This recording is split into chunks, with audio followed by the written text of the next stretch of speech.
Sondazhet nxjerrin Ramën fitues dhe Berishën të dytin. Po të tjerët, nuk është një pyetje drejt për drejt për Shabanin, për programin, për gjitha, por them që këtu ka një fole analize të cilën Endri mund na i shpalosë.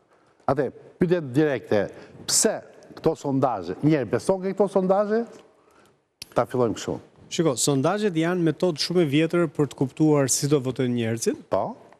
Pa dyshim që ato masin një lloj temperature, është një fotografimi çastit kur është zhvilluar sondazhi. Po. Kanë gabueshmëri për forcat e reja, gjithmonë, për shkak sepse elektorati i forcave të reja nuk është i stabilizuar. Për shembull, ti e di ai që voton për PS-n dhe PD-n e ka stabilizuar pak a shumë idenë edhe votën.